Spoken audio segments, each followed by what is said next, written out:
ভাবা হইব রান্না একদম শর্টকাট করুন, সেদিন কিন্তু আইটেম আরও বেশি হয়ে যায়। ভাবিনি এত কিছু রান্না করুন, কিন্তু অনেক কিছু রান্নার আয়োজন হয়ে গেল আমার। তো বন্ধুরা, তোমরা সবাই কেমন আছো? আশা করি সবাই ভালোই আছো, আমিও ভালোই আছি। তো শুভ দুপুরের শুভেচ্ছা রইল তোমরা সবাই। রান্না বাড়া খাওয়া দাওয়ার আয়োজন চলতেছে। এইদিকে বন্ধুরা আমি দেখো আলু ভাজা নিতেছি, জিরা তেজপাতা সব ফোড়ন দিছি, ফোড়ন দিয়ে আলুটা ভেজা। এদিকে আমি বাঁধাকপি রান্না করি আলু টমেটো দিয়ে মটর দিয়ে। আর বন্ধুরা এদিকে একদম সুন্দর করে দেখো আমি লাউ আর টমেটো দিয়ে মসুর ডাল রান্না করছি, ধনিয়া পাতা টাতা দিয়ে আমি ঘন করে ডাল, কারণ পাতলা মসুর ডালটা আমরা ঘরে চলে না। আর এখানে দেখো বেগুন ভাজা করুন কয়েক চাক।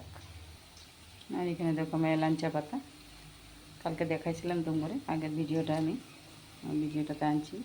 এটা এই যে এলাঞ্চা পাতা আমি বড়া করুন চাউল বাটা দিয়ে। আর বন্ধুরা দেখো এদিকে কিন্তু আমি সবের আগেই শুক্তা রান্না করে নিয়েছি একটু, ওই যে এলাঞ্চার আগা লাউটাও দিয়ে সব কিছু একটু স্কোচ দিয়েছি, সব কিছু দিয়ে আমি একটু মুগ ডাল দিয়ে লেবু পাতা টাতা দিয়ে একটু শুক্তা রান্না করছি। এই শুক্তাটা কিন্তু সেন্টটা খুব ভালো হয়েছে, খাইতে অনেক স্বাদ দিব। এদিকে কিন্তু আমি বাঁধাকপি তরকারিটা সুন্দর করে বসায় দিলাম। আর এদিকে দেখো বেলা কিন্তু 2টা বাজে গেছে, অনেক দেরি।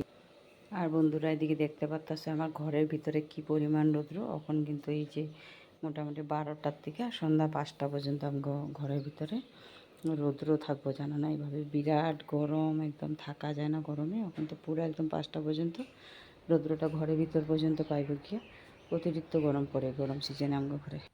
তো বন্ধুরা আমার দেখো বাঁধাকপি তরকারিটাও হয়ে গেল কমপ্লিট রান্না, আমার সম্পূর্ণ রান্নাটাই কমপ্লিট হয়ে গেছে। এদিকে তোমরা কইলামই আমি যে ডাল রান্না করছি লাউ দিয়া সুন্দর করে, বাঁধাকপি শুক্তা রান্না করছি, শুক্তাটা সবার আগেই রান্না করছি আমি। আর বড়াগুলি বন্ধুরা আমি একটু ভাত খাওয়ার সময় করুন, নাহলে ঠান্ডা হয়ে যাব। বড়াটা তো জানোই মুচমুচ হইলেই ভালো লাগে খাইতে, নাহলে তো ঠান্ডা ঠান্ডা ভালো লাগে না। আর এদিকে আমি সাদা ভাত বসাইছি কুকারে। তো বন্ধুরা আমার ভিডিওটা ওখানে এতটুকু, ভালো লাগলে লাইক কমেন্ট শেয়ার করে আমার পাশে থেকো। Bye bye.